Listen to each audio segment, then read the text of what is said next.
to another edition of ATL Prime Sports, our first edition of 2022. Todd Corder here in Atlanta, JJ on the other side of the ATL, Wayne, our producer in Memphis, Tennessee, and our guest/co-host tonight, David Walker of the Rebel Walk. We'll talk we'll obviously talk about the national championship game. We're going to discuss a little bit of Jim Hardball, players opting out of bowl games. We'll talk about Matt Corral and Ole Miss. We'll combine all that. And then here, I'll give it away. Why not? Falcons versus the Saints. We'll talk about that. David's a Saints fan. You two are Falcons fans, so we're going to have fun with that. And then we'll do our pick six, as always, to end the show. And David's going to do it with us tonight, even though he doesn't count in the pick six standings. JJ will go ahead and take that over when we get to that segment of the show. Just to let everyone know, you can reach us all at ATL Prime Sports on Facebook, Twitter, Instagram, and YouTube. You can get a hold of JJ at JJ Get You One, myself at Corder Todd, Wayne at RWY Jr., and our guest at David Walker QB, or you can get a hold of them at the Rebel Walk. So, guys, how are you, and how was your holiday? JJ, go ahead. Yeah, I'm doing great. Had a great holiday. Topped it off with a victory party, per se, for my Georgia Bulldogs against my favorite childhood team, where I was actually born in Grand Rapids, Michigan. So really, my heartstrings were divided inside my body. I was riding or dying with dogs. So I had a good, happy New Year. Wayne, what about you? Yeah, well, we're coming off of two conference wins, the University of Memphis Tigers. So that's a good thing. And we'll see if we can get some players healthy and keep going from there. Well, my Christmas Eve birthday, let's see, I turned 66 this year. Happy birthday to me. And then had a great Christmas here and had to miss the Sugar Bowl because I was staying home with my 91-year-old dog who we decided we did not want to put into boarding. And so didn't get to go to New Orleans, my home state, Louisiana. But Ole Miss Evie did, and of course enjoyed that right up until the point where we lost our quarterback to an injured ankle. But other than that, it was a great holiday. Really enjoyed the bowl season. I said I had a great holiday, guys. Yeah. I just got home from Minneapolis. I did the NA3HL showcase and the NAPHL showcase right 2 days right before Christmas. And next week I'll be doing another showcase in the Detroit area. Christmas was great. Obviously, we got Joshua home, and everybody was in town, so it was a good Christmas and a good New Year, and it was glad to have all the family together for a change. All right, let's get into our show. I'm going to lead it off, and you guys didn't. This wasn't on the rundown, so it's part of my surprise for you. It happened today.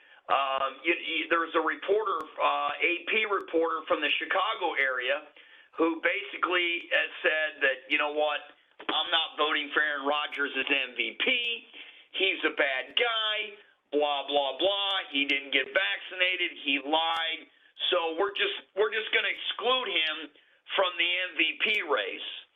And I don't know if you guys had a chance to catch it, but Aaron Rodgers' response was just poetic. He just said, I don't know this guy. I've never had lunch with him before. He's never hung out with me, never had an interview with him, never even spoke to him in my life. But he said, I guess we'll just call the MVP vaccinated. The NFL MVP vaccinated trophy instead this year, and you guys can give it to whoever you want to. I thought his response was pretty good. JJ, we'll go around the table. Actually, David, you're the guest. We'll go around the table. We'll start with you every time, then JJ, then Wayne. David, your thoughts on that? I'm sure you could care less if you're playing football whether your teammate is vaccinated or not, as long as they're winning games and everybody's healthy. There's been a little bit of a controversy this year because I think that he said that he was protected or whatever the words that he used when he was asked if he was immunized. And I don't think that you can actually hold that against a player. You know, I mean, that's his own personal choice. And you know, Aaron Rodgers, he was on with Eli and Peyton the other night for the Monday Night Football game, and I really enjoyed what he had to say. And just loose as he could be. And I mean, Green Bay. I mean, look at the season that they've had. And they were, you know, had all the controversy going on before the season started about who was drafted, when, and all this, and coming in and so forth, and whether he was even coming back to the Packers. And of course, this was the night that Ben Roethlisberger was playing his last game in Pittsburgh, and had a lot of really nice things to say about Ben. Of course, this was Ben's 18th year, and I think Aaron, I think, is coming up, what is this, his 17th or something like that. So, I mean, it's just crazy for one quarterback or one player to be in the same place, you know, like it's the 1960s or 70s again, you know, before free agency and before all this stuff happened. So, you know, I've got a lot of respect for Aaron Rodgers, really do. And, you know, he's had an MVP year, and I don't think anything, you know, off the field should enter into the decision that people are making. JJ, the most vaccinated player award. Will you give it to Aaron Rodgers? Yeah, you know, Keyshawn Johnson went on SportsCenter and did a quick hit earlier on Wednesday evening, and he basically was asked the same question, and his first answer was just to each his own. Remember, folks, we're all Americans in this. Whether you're on this side or that side, hey, just remember people have varying opinions, and they have their reasons why they do or don't take the vaccine. That shouldn't apply to football. If you're balling and you're leading the league in touchdown and all the correct passing categories and you're an MVP candidate, yeah, it shouldn't matter. But if you want to do this year, you really should change it to MVP, VP, most valuable player, vaccinated player. Because that seems like what it's doing here. Because it's not fair to Aaron Rodgers to be judged like this. In his defense, he said he was immunized. I gotta believe him. I mean, if he had it before and he had the antibodies, again, teach his own. This doesn't matter about the vaccine. It matters about football. That ball right over my shoulder there with the laces on it, we call it a pigskin. He's throwing it pretty good. His team's in a really great position to win a Super Bowl. That's what it's about. Aaron Rodgers is your MVP, VP, or UVP, unvaccinated. Or MVP. Wayne, all right, tell me your thoughts real quick, if you have any. Well, I got to tell you, awards are very subjective, and they come with opinions about people. And I would say the more important thing are the statistics, which are completely objective. And he has the numbers, so forget the awards. Well, I'll tell you what, to me, it's so hypocritical. Like, these people in the media, they act like they've never lied or made a mistake in their life. We're all not perfect. I'm not perfect. You guys aren't perfect.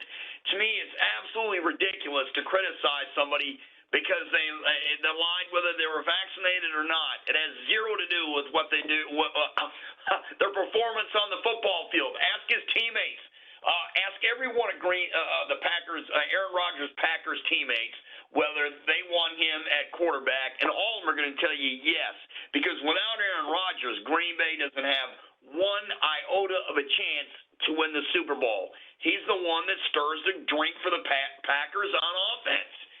So, to me, the media mob, you know, these guys need to just go ahead and look themselves in the mirror, check themselves, and go, hey, I've made a mistake, to just forget about it and vote with integrity.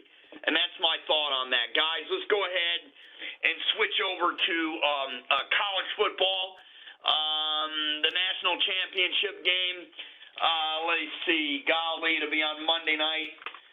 Georgia's lost the last 7 straight against Alabama, including the overtime loss in the national championship game back in 2018. We all remember 2nd and 26, 2 to Devontae Smith.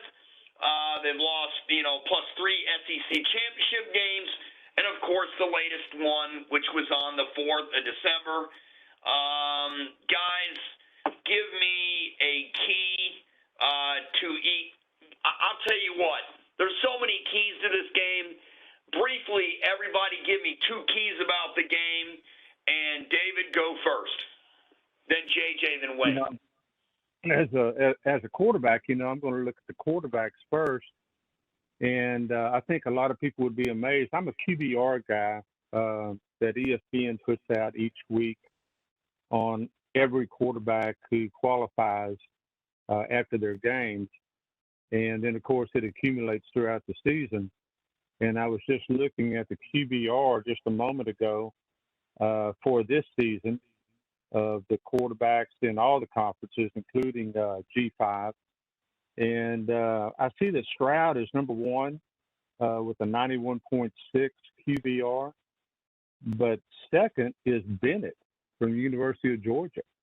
And I don't think anybody would have thought that Stetson Bennett is that proficient just because Georgia has such a good running game to go along with it. But he is actually a couple of percentage points ahead of Bryce Young, the Heisman Trophy winner. So you're looking at 2 of the top 3 quarterbacks here in the country.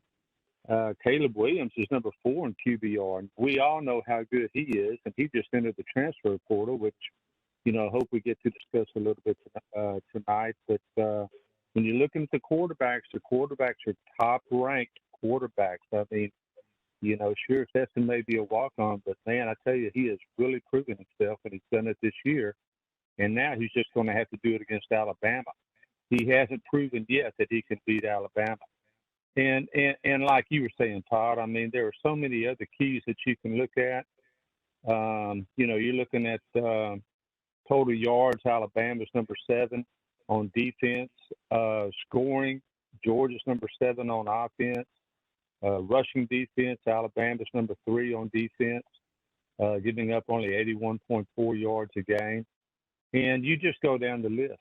I mean, this is as evenly matched a game as we could probably find, so different from what the semifinals were. Vegas, which I take into account what their thoughts are, of course, is got Georgia installed as a 3-point favorite. And the last time they played, you'll all recall, the SEC championship, Georgia was a 6.5-point favorite. Of course, had their heads handed to them. And Vegas comes right back and makes them a 3-point favorite now, or 2.5 when it came out, but the better typically deducted 3. So it's really going to be an interesting game. Great defenses, great offenses, great quarterbacks. We couldn't be asking for more. And really looking forward to Monday night. Oh, I am too. And JJ, he led right into one of your keys. I'm so glad he did it for you.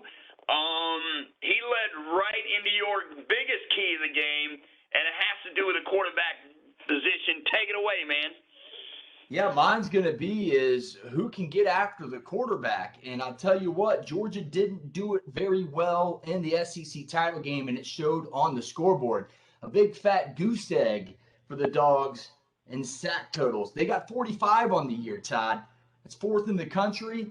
They added 4 against Michigan in the Orange Bowl. They got to do much of the same. They got to throw Bryce Young off his game. And look, here's another pinch me if you've heard me say this before, but isn't this the new college football is getting pressure on the quarterback? It's like the only way you can play defense, right? You can't cover for 5-6 seconds anymore. You can't get too physical within 5 yards anymore. They'll call the hold. So I think that's a real key is getting Bryce Young off his game. And David, the quarterback himself, mentioned it. QBR, Stetson Bennett is technically the better guy in this situation. Can Georgia keep him upright and allow him to get the play action going? I think that's a huge, huge, huge key is which quarterback is pressured versus which quarterback is not. Or otherwise, we may see Bryce Young throw for 421 and 3 TDs on this Dogs team again. That is the main key. And my number 2 key is going to be buck the rematch narrative. Both these teams coming in have similar situations within the last 10 or 11 years. Back in 2011, Bama faced LSU in the regular season. Boop, 9-6, they lose. They turn around. They beat LSU 21-0 handily in the BCS national title game. Flashback four years ago to 2017, 2018. Georgia loses to Auburn in the regular season, turn around to the SEC championship and beat them. So which team is going to buck that trend of losing, winning? And those are my 2 biggest keys right there. I think that's very intriguing about how each team has come in recent history has lost and won the rematch. Wayne, you talked about off the air with me regarding this heavyweight bout title fight game, and one of your thoughts was who's going to throw the first punch, and then who is able to take it and punch back. Yeah, well, yeah, I always like to rate how a football game is going to go based on the first play from scrimmage. And I don't, nobody knows who's going to get the ball first. But Georgia's defense, I think, apart from just pressuring the quarterback, they also need to play smart defense and keep the penalties to a minimum, because that seems to be a trend in a lot of these bowl games this year. Has been the penalties have really messed up a lot of teams' chances at winning when they were doing everything else correctly. Well, those penalties and turnovers, and you led right into my point, Wayne. And thanks for Wayne, thanks for saying that. In regards to penalties, mine's the turnovers. I mean, Stetson Bennett turned it over. He threw that critical pick 6. He can't turn the ball over this game and expect for Georgia to win the game. If the Stetson Bennett that comes out and plays against Michigan, plays against Alabama, then wow, we're going to have a game that's going to go right down to the end. To me, you guys have mentioned pretty much all the keys to the game, but let's go to the key players from my perspective as part of my keys. And for me, for Alabama, it's Brian Robinson Jr., the running back, who had 204 against Cincinnati, and also Will Robinson, the junior linebacker, who leads the nation at tackles for 34 and a half tackles for a loss and 17 and a half sacks. Somebody better put a hat on him on the offensive line at Georgia. And then the key players to me for the Bulldogs, I mean, without a doubt, we mentioned it, Stetson Bennett. You guys have mentioned him. What a story coming from when he started, out as a walk-on at Georgia, transferred to a junior college, and came back. And, you guys have mentioned why he's the key. But, for me, offensively, is tight end Brock Bowers. This kid from Napa Valley High School, this true freshman from California, look, he had a really good game against Alabama, 10 catches for 139 yards. And against Michigan, he asserted himself right away with 3 catches on the first drive and a touchdown. To me, Georgia's got to get the ball in the hands of Brock Bowers. And defensively, Dean, they're going to have that front seven's got to be able to whip the Alabama offensive line. You guys mentioned to it. They got to be able to get to them. And also, if I may say, look, the coaches, I want to hear everybody's opinion on this. I'm going to start with David. Everybody's talked about the coaching and what Saban's done with the 7 natties, 6 at Bama, 1 at LSU. He's going back-to-back for the second time. And then Kirby Smart, the former all-SEC safety at Georgia, what a job he's done, 65-15. He has an SEC title. Guys, he has 5 bowl wins. 2 of them are in the playoffs in his semis and the rose and orange, but he has 1 Achilles heel, and the team's playing him on Monday night. But you can throw those 4 losses against Alabama out the window, David. And this is the one that really counts. If Smart gets it, the whole narrative has changed, correct? Well, again, you got Kirby Smart, and you also have the smart money. And the smart money in Vegas right now is on Georgia. And so when you look at it that way, and you look at these guys who are in the business of picking these games and setting up a line that will get even money on both sides, to throw Kirby Smart and Georgia out there as a field goal favorite, I mean, that's really impressive to me, particularly after the game that Alabama played against them in the SEC championship. So I put a lot of credence into that. But, you know, we were talking before the season started, Todd, and I was looking at some statistics and so forth. And, you know, who was number one last year in third down conversion percentage? You might recall it was Alabama. And Alabama, of course, was the national champion. And here they are again this year. I look at it again today. In Power 5, they're number one in third down conversion. And that's pretty impressive to do it year after year after year. And Nick does it with different coordinators. You know, O'Brien, he's brand new, steps into the system, learns the system, applies what he knows, and they're off and running again with a brand new fresh quarterback. You know, this quarterback doesn't have the numbers that Mac Jones had last year. But he's a Heisman Trophy winner, and he's a winner in every other sense of the word. So, you know, I got to lean Alabama even without the 3 points, just because of the history. And something else that I saw, you know, when Alabama lost A&M, you know, back in 2012 when Johnny Manziel was running wild for the Aggies, and they went to Tuscaloosa and beat Alabama.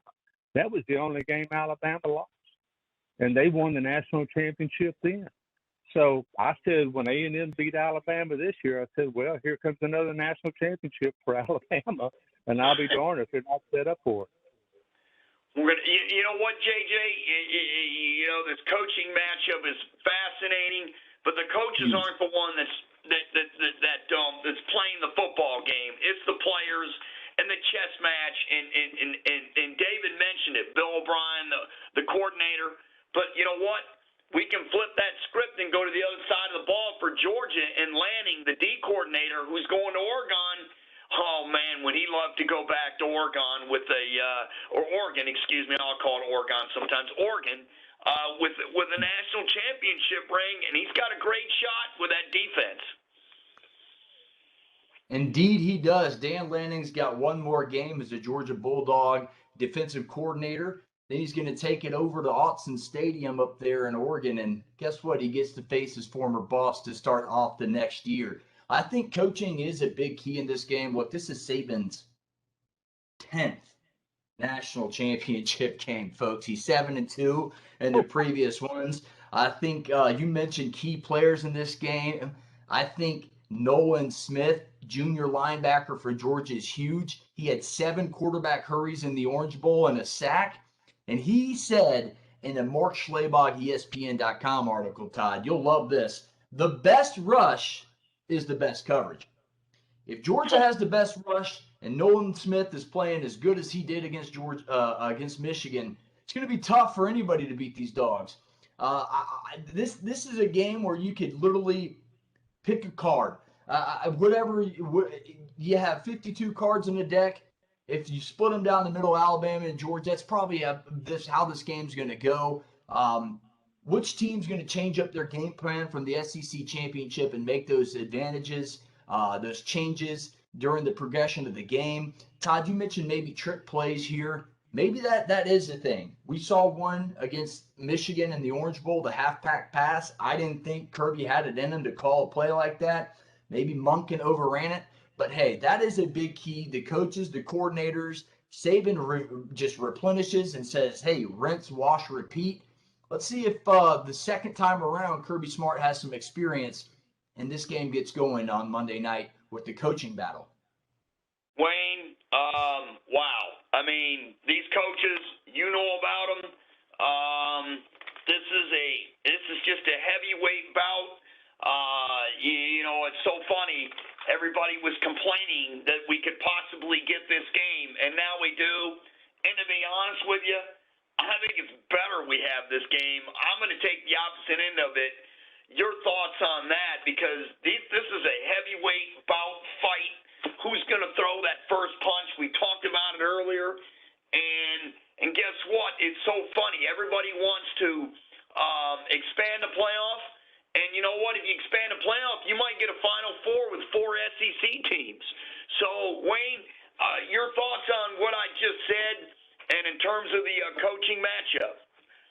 Well, to me, coaches matter much more during the regular season than in championship games, because at that point, the coach really has to resign to the fact that he has coached these guys the entire year, and it's up to them in this particular type of game to try to control their emotions, and in that same breath, limit those penalties, because I for some reason, and it keeps ringing in my head that this game is going to be decided on penalties and which players can play the game without being emotional and overplaying the game. Well, I'll tell you what, when this coaching matchup, I always think about it. Against Alabama, you don't pick your poison. The poison picks you. And Nick Saban, a la Bill Belichick, comes out with a different game plan based upon the opponent's strengths and weaknesses. And you saw that plan develop against Cincinnati. They went out and ran the heck of it on the first drive, whooped them on the line of scrimmage. Robinson had 204, and Young had his lowest passing total of 181.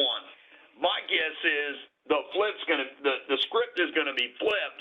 They're going to protect Bryce Young, get him to roll out and throw that baby downfield. So you don't know. And defensively, what is Alabama going to do to Stetson Bennett? I bet he's going to get some looks he didn't see in the first matchup. So let's go on to our next segment, guys. This here is about coaching. And David, you mentioned it, Bill O'Brien. And what do you know? Jim Harbaugh, the big rumor is he may leave Michigan for the National Football League. And the two teams that stick out, Harbaugh has a relationship with the Raiders, being a quarterback coach. He's friends with the owner, Davis, and he played for the Chicago Bears. And guess what? The rumors are, and it's just rumors, that those two coaching positions will be open, amongst others. And if Jim Harbaugh wants to get out, he can. His replacement at Michigan, David mentioned it, offensive coordinator Bill O'Brien. He used to be the Penn State head coach and the Houston Texans head coach. He's a candidate. Internally, I've mentioned this till the cows come home, to JJ off the air. I've always thought Mike Hart would be the next head coach at Michigan, the former running back, the guy that said little brother, big brother to Michigan State. He called Michigan State big brother when they beat him in 06, and that was the last time he faced him. That was Lloyd Carr's last year. So, JJ, your thoughts, David, your thoughts on Harbaugh leaving the NFL. Gut feeling, does he leave? It may be time for him to get to move back into the NFL. I mean, he's probably done as much as he can at Michigan, and there may be some folks at Michigan who may be ready for a change at this point. And should he leave, I mean, that just continues the carousel. Now, O'Brien may have a shot at getting the Michigan job. I don't know. I've heard Chip Kelly out of UCLA. And then, of course, if Chip Kelly goes to Michigan, then you're talking about UCLA opening up, and then all the Lane Kiffin rumors begin again. So, it's a pretty big domino effect if Harbaugh does decide, to go with the Bears. Now, I don't think anybody from Michigan could blame him. I mean, you're going back where you once played, and you'll be welcomed with open arms.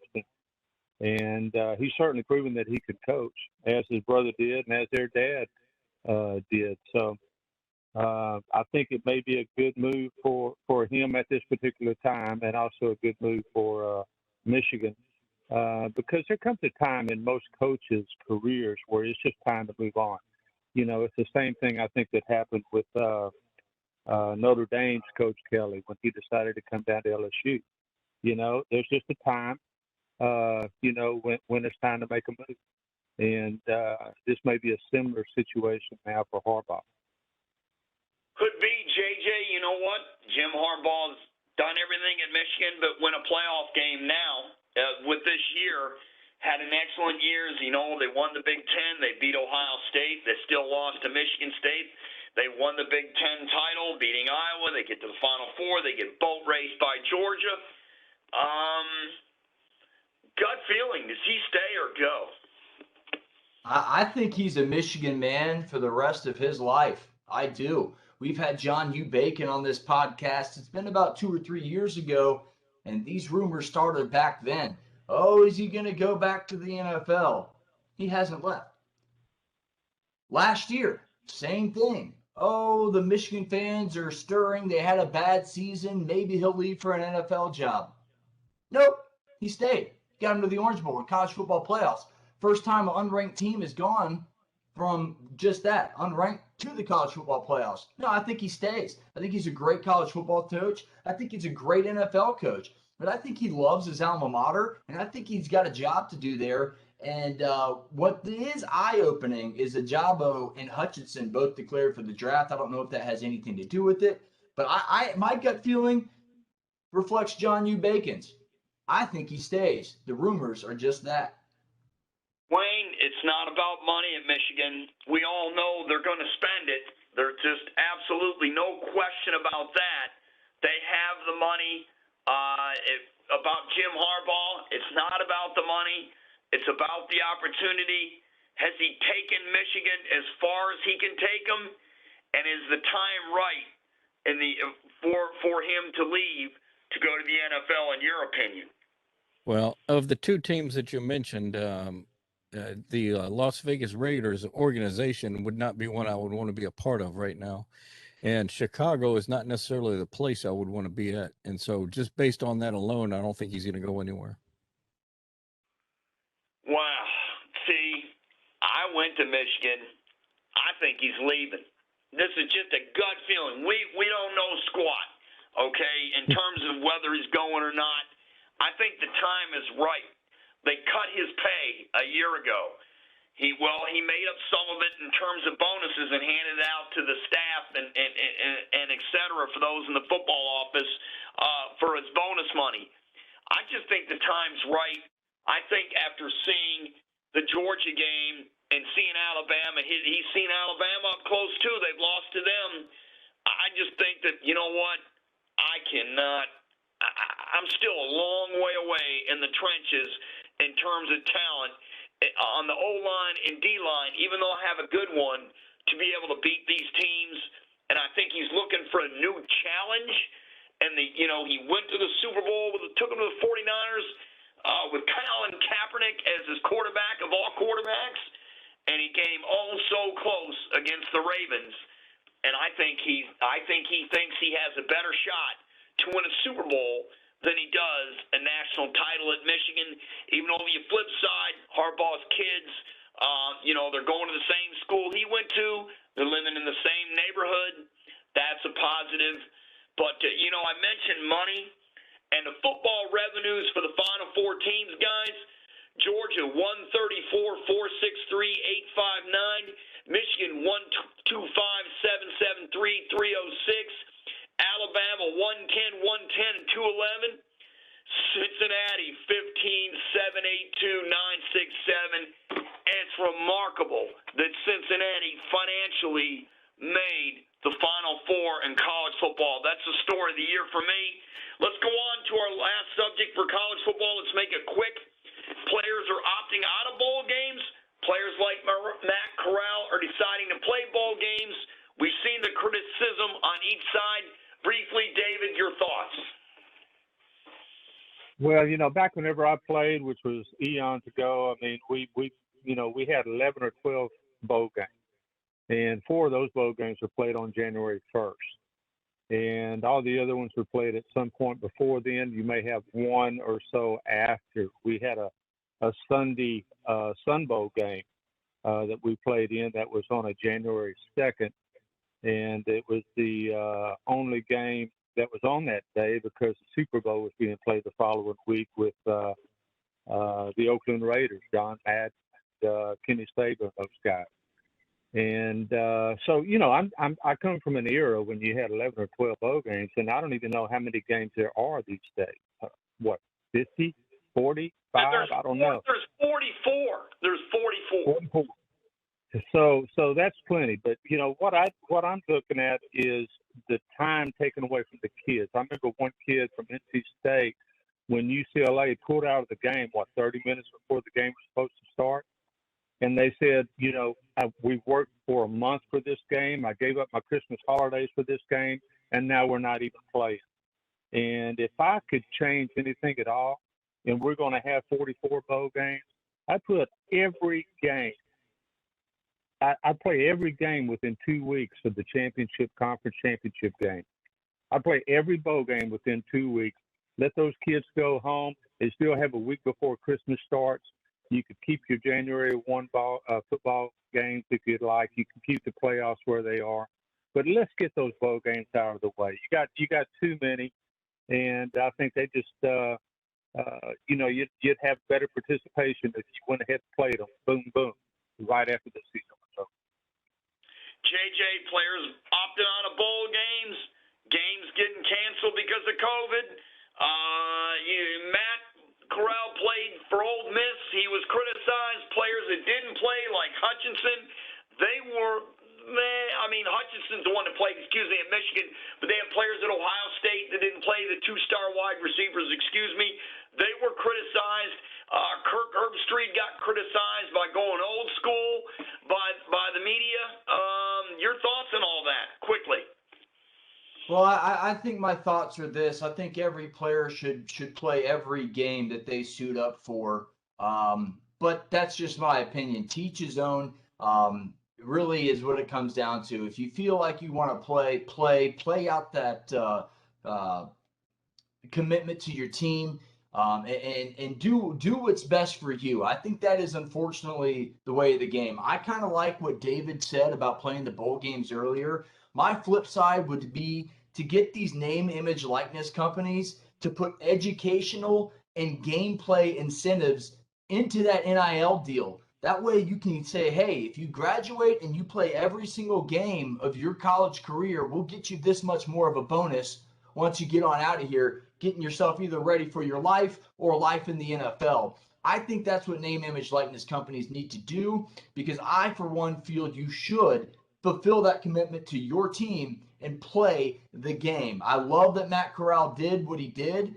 I don't think, hey, you can get injured on any play. You can get injured walking to class and stubbing your toe and breaking your ankle on a curb. So anything can happen.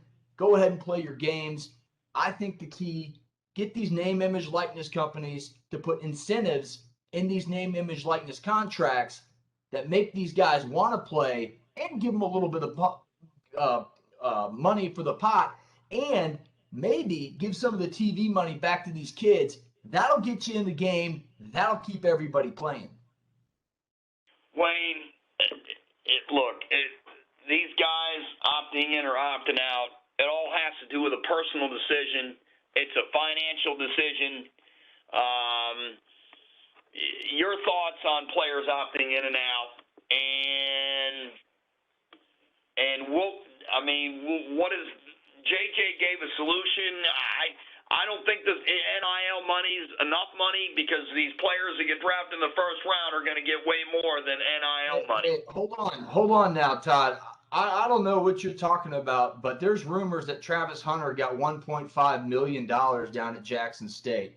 But I don't know what kind of money the rest of his career, though. I'm thinking, first round. If that's per season, that's pretty good money. If that's per season, that's better than the first 3 rounds of the draft. I mean, excuse me, the last 3 rounds of the draft. So if Well, you're I'm just making talking to the players that $1 get million drafted in a the first season, round. I The mean, guys that are staying that's in the better than game, 6, the 7, and ones that 8. are opting out are first round players. That's what I was saying. Sure, for Wayne, first go round ahead. players, but I'm just saying. I mean, look, there's players that have opted out and didn't get drafted. Look at Terry Godwin from Georgia. He opted out of his last game, not even in the NFL. There you go. How about that? I mean, look, I get your point, but in terms of the money that they can make long term, Wayne, your thoughts real quick. Well, it's a team sport, and I think you ought to play the games with your team. Well, that's, you know what? That's quick. I mean, look, I get it. Here's the deal. The money, the players still love the game. I don't think that's ever changed, but the money is so big now. And, you know, only the playoff games are the ones that, quote unquote, supposedly matter, even though I don't think that's true. You saw it in the Rose. You saw it in the Fiesta. You saw it in the Purdue-Tennessee game. Those were the 3 best bowl games there was. And I'll throw in the Iowa-Kentucky game. They were better than the playoff games. So those games mean something for those players, obviously for ones that played, but the ones that did not play, they're first-round picks. They're investing in their future. They don't want to get hurt, and they're not playing in the playoff. And I'll end it with this. One day, somebody's going to opt out of a playoff game because of the money. And all these bowl games, David mentioned it. There's like, 44 bowl games? Back not too long ago, back in the 90s, there were only 20 of them. So they're going to have to expand the playoff. This will keep the kids playing. And second of all, we can use the bowls as playoff games, and that'll keep the interest of the bowls. Anyway, let's move on. Let's go back over to professional football. The Falcons play the Saints. David, you're surrounded by Falcon fans. They're on your screen. JJ and Wayne, they're big Falcon fans. I know you're a Saints guy. They play. If the Saints lose, they're out. They must win, and the 49ers must lose to the Rams for them to get in. The Falcons have eliminated. Give me a key, briefly. Give me one key for this game on Sunday between Atlanta and New Orleans. I'll tell you what. I mean, it's I know New Orleans is favored by 4 points, but I mean, you know, the Saints have had such problems this year at the quarterback position. I mean, they brought in Ian Book from Notre Dame, who was just a rookie out of nowhere, out of Notre Dame, but hadn't played and had played a snap all season long, and he really looked like it. So for New Orleans to even be favored in this game, I think is a little high strung. I don't know if New Orleans can get by Atlanta in Atlanta, regardless of what the situation is. There are a lot of teams that are in must-win games this weekend that are not going to win. And as much as I love the Saints, I mean, we just don't have that quarterback, that Drew Brees guy, on campus. And hopefully, you know, there's a lot of folks hoping that Matt Corral is the next quarterback in New Orleans. But Atlanta's got a tremendous opportunity to keep the Saints at home this weekend, is what I'm thinking. Even though, you know, I got my New Orleans Saints hat, I got my New Orleans Saints jersey that Evie brought from New Orleans for me this last weekend. And so I'll have both of those on when that game starts, I guarantee you that. Did you hear that, JJ and Wayne? He's going to have New Orleans stuff on. I bet it's making your skin crawl. JJ, give me one key on the Falcons Saints on Sunday. Not at all. You know, the Falcons have been eliminated from playoff contention. 7 wins is right about where I predicted this team. I said the ceiling was 9. If they win this at the back end of the season, that'll be 2 wins against the Saints in a year. And I think the key is exactly what David said. It is what the New Orleans Saints are going to roll out at quarterback. Is Taysom Hill healthy enough to throw the deep ball, stay in the pocket, take these hits, and play football the way he does, which is run in between the tackles on design quarterback runs, the read option, Can Atlanta stop that? Can Atlanta turn him over? I got a little preview for the pick six in there for a stat, so I'll save that for the pick six. But I think that's the key is what quarterback shows up for New Orleans? Is it the good Taysom Hill or is it the bad?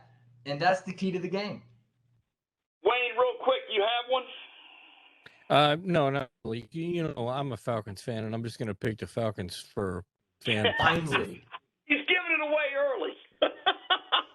That's okay. Falcons. I'm sorry, JJ. Go ahead. I was just covering my eyes, and Wayne says Falcons. Exactly. All right, me. Look, you know what? Somebody put online today from 2012 to 21. Falcons sacks allowed, and Falcons getting the sacks. Guess what? They've been weak for years getting to the quarterback. This year they're last. 2020 they're 23rd. In 2019 they're 29th. In 2018 they're 25th, and so on and so forth. 2015 32nd. 2014 30th. Go ahead and read the rest of them because we don't have time to go through it. Allowed, sacks allowed, not too bad this year. 13th, 11th in 2020, 5th in 2019, which was really good. So they're kind of in the middle of the road. They had a couple of years when they're up in the 20s. You can go take a look at it on my Twitter account, @QuarterTodd. Also retweeted at ATL Prime Sports. You can take a look at it. But to me, it's can the Falcons run the ball and can they stop the run? They got mauled last week in Buffalo. They couldn't stop the run. They could run the ball, but in the second half, they got wore down. That's my key to the game is can they stop the run, can they run the football, and can they play well at home? All right, guys, it's time for Pick 6 edition. JJ, take it away. David, you want to participate in that, or no, or do you got to go? Well, I'll let y'all go with it, guys. Thank you so much for having me tonight. I sure appreciate it and really enjoyed it. Thank you so much. David, thank you for coming on. That's David Walker of the Rebel Walk. You can reach him at David Walker QB or at the Rebel Walk. And David, thanks for coming on. I'm sorry we probably kept you a little longer than normal, but we thought we'd give you a surprise and participate in the pro section of the show today. Enjoyed the whole show. Thank you, guys. You have a good evening. Thank you. All right, JJ, go ahead and take it away. That brings us to our pick 6, the first of the year. We all had a clunker to end the year, 2-4, all the way down the board. Wayne, TC, and myself. So to last week's, but let's go. I'm 43, 51, and 2. TC, you're in last place at 40, 54, and 2, and Wayne, you are in second at 41, 53, and 2. 2 games behind myself. Let's go ahead and get into it. We are picking the national championship, our last college football game of the season. It's been a dandy. Number 3, Georgia, 13-1. Number 1, Alabama, 13-1. UGA's 3-point favorites. The over-under's 52 and a hook. Wayne, me, TC, let's do it. All right. Go ahead, JJ. You're first. Right. You're ahead. We got to see what you do. That's the only chance to catch you. All right. I'll go first. Here it is.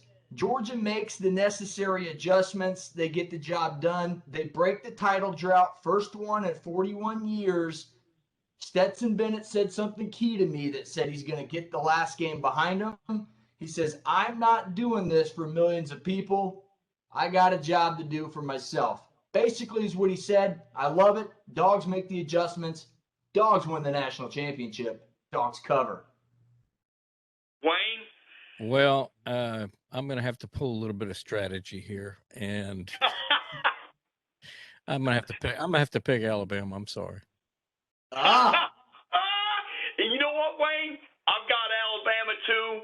I picked against Alabama the first time. I got beat up by some Alabama fans on social media. I told them I was sorry, and I would never pick against them as long as Nick Saban's a coach again. So I'm picking Alabama. Go ahead. What's that? Let's get into our NFL. We'll speed this up. Steelers are 8-7-1. Could possibly be Ben Roethlisberger's last game at the Ravens, who are 8-8. Baltimore's a 3.5-point favorite. Over under in this game's 41 and a hook. Look, Will this be Big Ben's last game? Probably. Unless the Steelers win, the Colts lose, and the Raiders or Chargers lose, which will probably happen. But if the Raiders and Chargers somehow tie, they would get one of the bids, and I believe it would be the Raiders versus conference record. So I think Big Ben goes out on top. I'm picking the Steelers. Big Ben goes out strong. I can't pick against Ben in his last game. Wayne. Yeah, well, I'm taking the Raiders. Not Raiders. I'm sorry, Ravens. I knew what you meant. Yeah. You know what? I'm with the Ravens. That's what's the spread on that, JJ? I forgot. It's 3.5 point favorites are Baltimore, and the over/under in that one's 41.5. The Ravens will win that game by 3.5. Yeah, I'll take the Ravens. Next is the Falcons 7-9 at the Saints 8-8. New Orleans, Louisiana is favored 4.5 points. The over/under in this one is 40. Look, Saints need a win and the 49ers lost to get into the postseason. I don't think it happens. Falcons force a turnover on Taysom Hill. They have done it. Folks, don't look now, but the Falcons have the longest turnover streak in the NFL. They've done it in 11 straight games. I think they finish the season strong. I think they get that 8th win. And I am an underdog in this game, so Falcons in the points. Nice and easy. Wayne, we know who you're picking. Well, yeah, strategy doesn't matter in this game. I'm picking the Falcons in the points. I'm picking the Falcons too. Arthur Smith said they're going in. They're going to win at home, and the goal is to win. I'll take Atlanta too. Yeah, make it 2 in a row at home. Patriots 10-6, Dolphins 8-8. New England's a 7-point favorite. Over/under in this one's 40. Look, it's Matt Jones versus Tua Tagovailoa. The last two, this is crazy. Tua beat out Mac, then Mac beat Tua's stats, and now Bryce Young's beating all their stats. This is a crazy quarterback carousel at Alabama. I think that's a big key in this game. But look, Bill Belichick and the Pats still have a shot at the AFC East. They play hard. They cover. I think they win by 2 touchdowns. Yeah, I'm taking the Patriots to cover as well. You know what? New England's had problems over the years in Miami. Man, but New England has a shot to win the division title if Buffalo loses. Man, 7 points though, and the Fish have been eliminated. Things have happened to Miami and to the Patriots and the Heat, but I think they win by 8, so I'll take New England. 49ers 9-7 at the Rams 12-4. Los Angeles is a 4-point favorite in this one. The over/under is 44 and a hook. 49ers win in their end. Stafford and the Rams need to win to lock up the NFC West. Those are the game notes.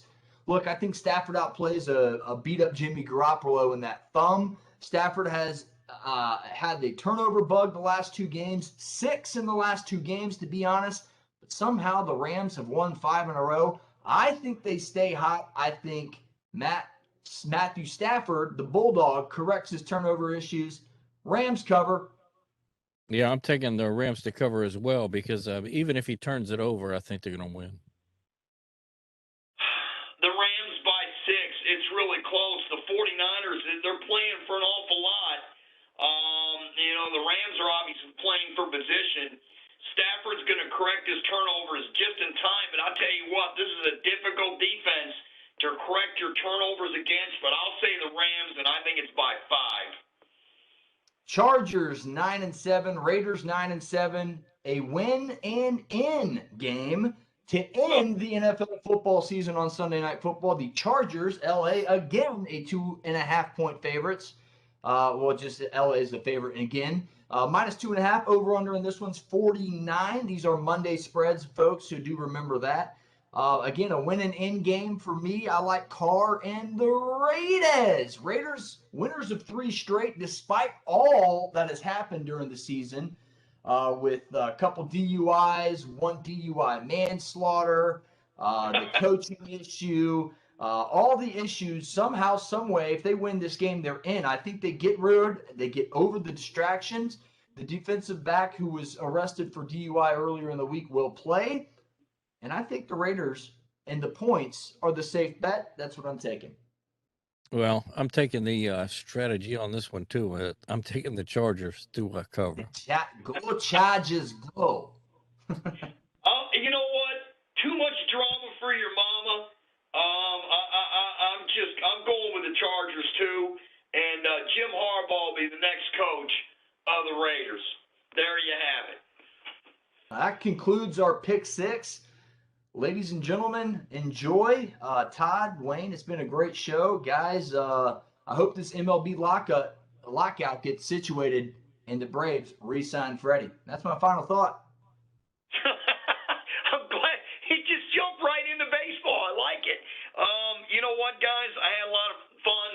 Went a little long tonight, but we don't have a show on Blog Talk this Friday.